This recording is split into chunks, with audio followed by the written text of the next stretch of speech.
The Royal Air Force recently added a page to the history of air and sea warfare. A Hudson bomber captured a U-boat, as you know, and the entire crew at sea, holding them in a state of surrender for hours while awaiting relief. 2 of the plane's officers have just been decorated for this exploit. Squadron leader Thompson and flying officer Coleman, the pilot and navigator Barmamer. The success of the operation was attributed largely to the teamwork of these 2 men. And here now is Squadron leader Thompson, the pilot, to tell his remarkable story. Squadron leader Thompson, please. The Atlantic didn't look very inviting that morning when we left. The sea was rough and covered with angry white caps. Clouds were low and we kept running into patches of dirty weather. We flew a good many miles close to the sea.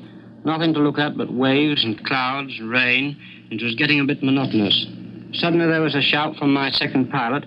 There's one in front of you. He pointed to the port bow, and there was a U-boat roughly 1,200 yards away, just starting to crash dive. They'd seen us too. The second pilot had a better view than I had, so I called out to him, "Let me know when it's time to attack, Jack." A few seconds later, my whole crew shouted, "Now." When I came round again in a tight turn, the sea was a foaming mass, and in the middle of it, the U-boat suddenly popped to the surface again. We dived straight on her and opened up with all our guns. I had my front guns going. The wireless operator dropped to his tummy and wound down the belly gun in the floor of the aircraft, and the gunner in the turret was firing practically the whole time. We were using tracer ammunition, and the red streaks were flashing all around the conning tower and showering up the water all around the hull of the U-boat. To our surprise, just as we dived into attack, again, the conning tower hatch was flung open, and about a dozen men tumbled out and slid onto the deck. At first, we thought they were making for their guns, so we kept our own guns going hard. Yeah. The Germans who were already out of the conning tower didn't like it a bit and tried to scramble back again. Others were still trying to get out of the hatch, and they sort of met in the middle and had to argue it out. Could you see them plainly? Yes, we were close on top of them.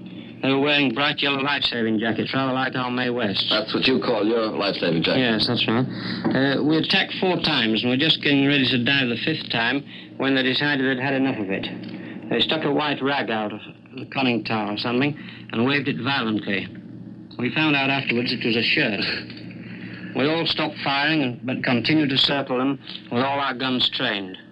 The Germans were determined to make us understand that they had surrendered. They had some sort of white board and were waving that too. We were still suspicious, so I dived right over the U-boat at about 50 feet and then flew alongside to see what it was all about. They followed us around with their white flag, and we followed them round with our guns trained. The whole crew seemed to be in the conning tower, so tightly packed that they could hardly move. We were close enough to see their faces, and a glum-looking lot I've never seen in all my life. I can understand that. It was only then that we began to realize that we had really captured the submarine, and that they really had surrendered. When you realized that, how in the world did you expect to get her in? Well, that was the snag. I even suggested jokingly to my second pilot that I should drop him by parachute as prize crew. Yeah, how'd he like that idea? No, he didn't fancy it a bit. We were determined to get him ashore, if we could, submarine and all. So we sent off signals to our base asking for surface craft to be sent to pick them up. And soon we knew that several were on their way, steaming as hard as they could go. And other aircraft were being diverted to relieve us. Now, what did you do all this time, in the meantime? Well, all we had to do was to keep circling the U-boat with our guns trained to prevent the crew going below. We had to intimidate them and keep them in the conning tower. Yeah. We kept that up for 3.5 hours. It was a bit tiring. I didn't dare take my eyes off them for a single second. When we finished circling, I could hardly turn my head at all. My neck was so stiff. The wireless operator had even a worse job, signaling furiously for 3.5 hours. At last, a relief aircraft turned up, the Coastal Command Catalina flying boat. We saw it coming and were scared that they were going to attack the U-boat. So we flew towards it, and signaling hard that it had surrendered, and we were trying to take her prisoner. I think the actual signal we flashed was, "Look after our sub." It had shown the white flag. You didn't want to lose that sub, did you? The Catalina boys understood and began to circle her too. Then another Hudson came up and plenty more aircraft later on in the day. What about your own gas by this time? Well, petrol was getting a bit short, so we had to turn for home. And that was the last we saw of our U-boat. I'll bet you hated to leave her. We did. Of course, the job wasn't anything like finished. We'd had the incredible luck to find the U-boat, but the Catalinas kept watch for hours, much longer than we did. Through gales and darkness, they stuck to the U-boat magnificently. And then the Navy came along, and they put up a grand show, too, taking the U-boat in tow and under most difficult conditions, and bringing her right into shore with all the crew prisoners. And we owe the Navy a personal word of thanks, too, for a very nice gesture they made.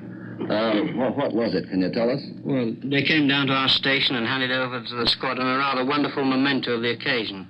A memento of which we shall always be very proud. The U-boat's flag. Thank you, Squadron Leader Thompson. And I guess you know how many people at sea and on land be happy to see the walls of your squadron's quarters covered with those flags. All the best to you. Thank you. We return you now to the National Broadcasting Company in New York. For the full story about the capture of U-570, check out the video on screen now.